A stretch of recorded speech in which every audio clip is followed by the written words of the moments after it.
Alright guys, today we are going to learn to make ramen. I have all my ingredients here. We have a pot of water, and then we have everything we're going to put together in our ramen. We have sriracha, corn, an egg, any type of ramen flavor you want. I chose chicken. I have 4-pepper sausage here. Next is onions, then we have green onions or scallions, and some Chinese sausage, which is really delicious. And these are the ingredients we will be using today.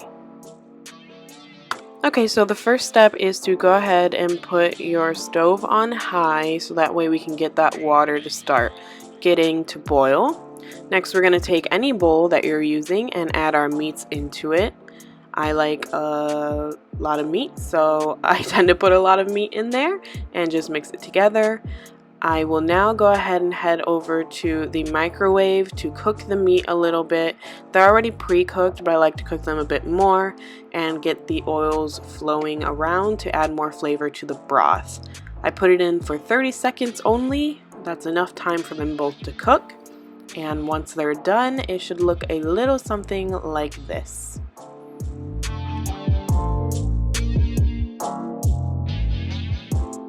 Once we're done with our meat, we will head on over and put our other ingredients in, which include the corn, onions, green onions, and the egg. Now, I also love onions, so here you will see me put in way too many onions, but that's my preference anyway, so it's up to you how much of everything you like. You get to decide how much to put in, so have fun here, enjoy, and yeah. When I rewatch this footage, I realized I like a lot of onions, but that's just me. Don't judge.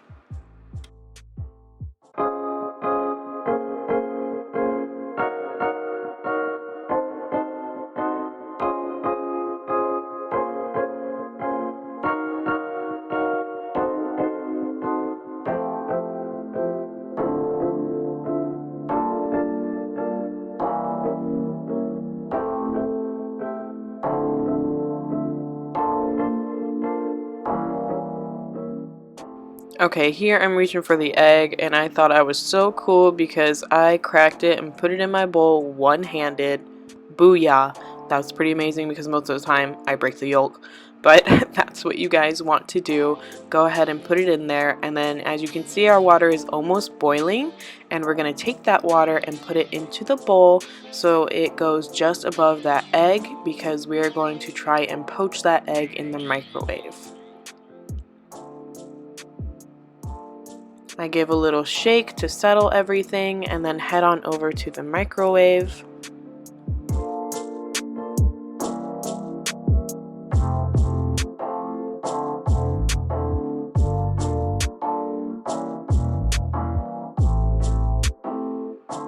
Okay guys, so we're gonna put this in the microwave for 2 minutes. You see me change it from 1.5 to 2 minutes.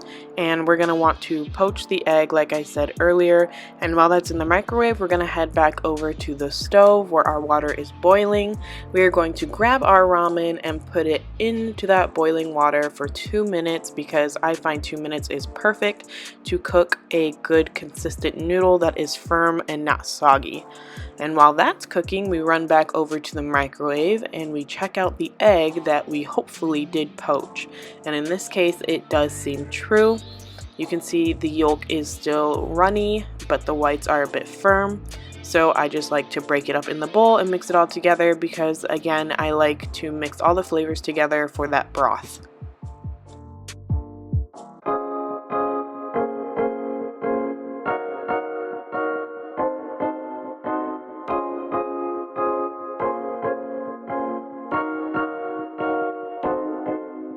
And if you guys are watching the time, it's just about perfect to take those noodles off the stove. So I put them on off, or I put the stove off. I turn the stove off. And I add the noodles and the rest of that extra broth into the bowl. You don't have to add as much broth as I do. My husband doesn't. He says mine tastes weird. So again, this is mostly about you. I'm just helping you add a bit more flavor. Here I'm taking some sriracha to make it more spicy, and the original seasoning packet that the ramen comes with and adding it into the bowl.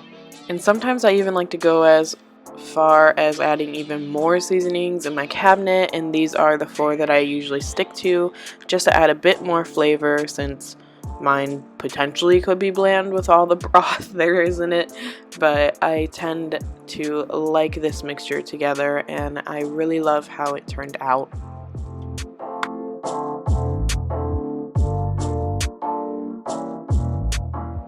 Okay, so this is the finale where I get to eat everything, which was super delicious. And this video, guys, was just to help you spice up your ramen in case you are in college, as everyone likes to think, and you're only eating ramen. Add these few ingredients and it will boost it up and make you feel so much better about what you're eating. And I actually love to eat ramen, and this is how we make it. We've been making it for I think a few years now, and we've never stopped because we just like it this way so much better. And you guys can even do dry noodle ramen, which I've done for Valerian, and he loves it. That is his favorite food. So if you guys want to see more, let me know in the comments. Hope you liked this video and enjoyed the process with me. Make sure to give this a try, guys, and I will see you in my next video. Thanks for watching. Bye!